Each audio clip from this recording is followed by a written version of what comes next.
তো তৃণমূল কংগ্রেস যারা করে এই টেলিভিশন চ্যানেলে বলতে আসে বা মাঠে ময়দানে বক্তৃতা দেয়, আমি নিশ্চিত তাদের 99.9999% তারা গুজরাটি বলতে পারে।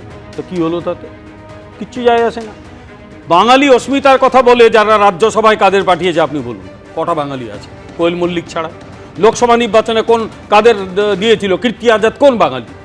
আমি বাঙালি অবাঙালি করি না, ওরা করে, ওই জন্য ওদের কাছে প্রশ্ন, ওরা দাঁড় করাতেই পারে, ওদের অধিকার রয়েছে। তাহলে বাঙালি অবাঙালি এই যে আর্টিফিশিয়াল ডিভিশন করা বন্ধ করতে হবে, কারণ এর নাম হচ্ছে ভণ্ডামি। এক। দ্বিতীয় কথা, বাংলার মানুষকে এইটা মনে করিয়ে দেওয়া আমাদের কর্তব্য। মাননীয় অমিত শাহজি সেটা বলেছেন যে 50 বছর ধরে আমরা ভোগ করছি, 77 থেকে শুরু হয়েছিল আজ অবধি গোটা বাংলাকে এরা প্লান্ডারিং করেছে। প্রথমে বামেরা এবং তারপরে তৃণমূল কংগ্রেস প্লান্ডারিং করেছে, বাংলাকে শেষ করে দিয়েছে।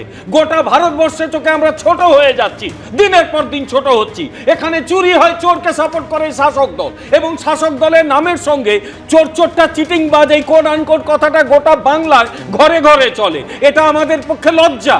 আর সবচেয়ে বড় কথা, তিনি যে পজিটিভ জায়গাগুলো দিয়েছেন সেগুলো আপনার বলা উচিত ছিল, যে আমরা 7th পে কমিশন চালু করব, ক্ষমতায় আসবো, আমরা এখানে যে সমস্ত পদ এরা বন্ধ করে দিয়েছে সেগুলোতে নিয়োগ করব। আমি বলছি 2021 থেকে 24 এই একাধিক প্রতিশ্রুতিও ছিল, তারপরে তো মানুষ বিজেপিকে প্রত্যাখ্যান করে তৃণমূলকে বেছে নিয়েছে। মানুষ বিজেপিকে প্রত্যাখ্যান করেনি, তৃণমূল চুরি করে জিতেছে। এসআইআর হওয়ার পরে সেটা প্রমাণ হয়ে গেছে।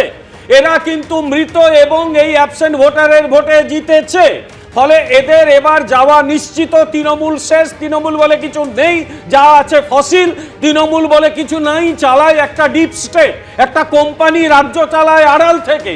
যে কোম্পানিতে ইডি চলে গেলে রাজ্যের মুখ্যমন্ত্রী গিয়ে ওখান থেকে কম্পিউটার ছিনিয়ে নিয়ে চলে আসে। বেশ, আমি একটা জায়গায় যখন আপনি প্রসঙ্গটা তুললেন বিমলদা, যে পজিটিভ দিকগুলো, এক হচ্ছে কি কি জায়গায় বঞ্চনা তৃণমূল কংগ্রেস তুলেছে সেইটা দেখাচ্ছেন, কিন্তু কি কি প্রতিশ্রুতি দিয়েছে, মানে বিজেপি ক্ষমতায় এলে কি কি করবে সেইটা কেন দেখাচ্ছে না। আমি সেই আশাটাও পূরণ করে দিচ্ছি। কি বলেছেন বিশেষ করে যুব সম্প্রদায়কে উদ্দেশ্য করে অমিত শাহ, দেখুন। युवाओं के लिए भाजपा अच्छा समाचार लाई है।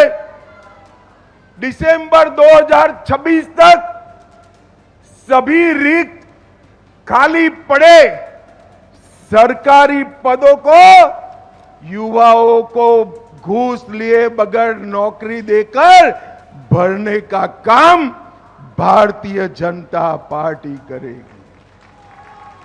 उन्होंने ढेर सारे स्थायी पद रद्द कर दिए हैं।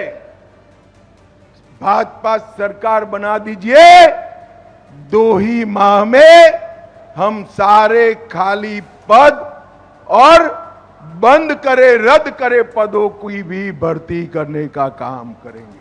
युवाओं की उम्र चली गई एग्जाम देने की, जिसमें हमारे बंगाल के युवाओं का कोई दोष नहीं था।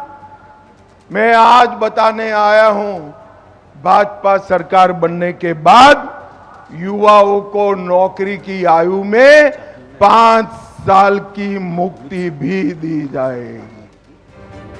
দেখুন, রাজনীতিবিদদের বিরুদ্ধে এই অভিযোগ ভোটারদের একটা বড় অংশ সবসময় থাকে যে ক্ষমতায় আসার আগে তারা প্রতিশ্রুতির বন্যা একেবারে বইয়ে দেন কার্যত, কিন্তু ক্ষমতায় আসার পর তার কত শতাংশ তারা পূরণ করেন? প্রতীপ চট্টোপাধ্যায়, দেখুন, এই পূরণ করার বা কতটা করবে এটাই হচ্ছে রাজনীতি, যে অনেকগুলো কথা বলছি যাতে করে আমি বারংবার ক্ষমতায় আসতে পারি, একবারে যদি আমি পূরণ করতে না পারি।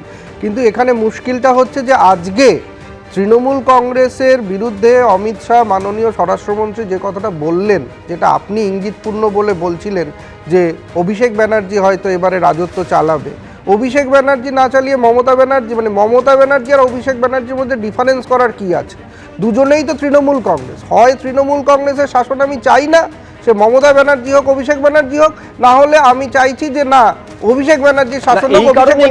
তাহলে আলাদা করে কেন বললেন যে দিদির শাসন নয় ভাইপোর শাসন হবে? অভিষেক ব্যানার্জির নামে যে এতগুলো কেস চললো, এতগুলো এই দুর্নীতির মামলায় তিনি বারে বারে সিবিআই এর কাছে গেলেন, কই অমিত শাহ তো একবারও সিবিআই ডিরেক্টরকে কোশ্চেন করছেন না যে এত কিছু হওয়ার পরে কেন ওই কালীঘাটের কাকুর কণ্ঠস্বর হয় না, কেন এই তদন্তগুলো শেষ অবধি যাচ্ছে না? কোনো তদন্তের আমরা সবাইকে দেখছি জেলে যাচ্ছে আবার চলে আসছে, তাহলে এইগুলো কি মিথ্যে? এবিপি আনন্দ, এগিয়ে থাকে, এগিয়ে রাখে।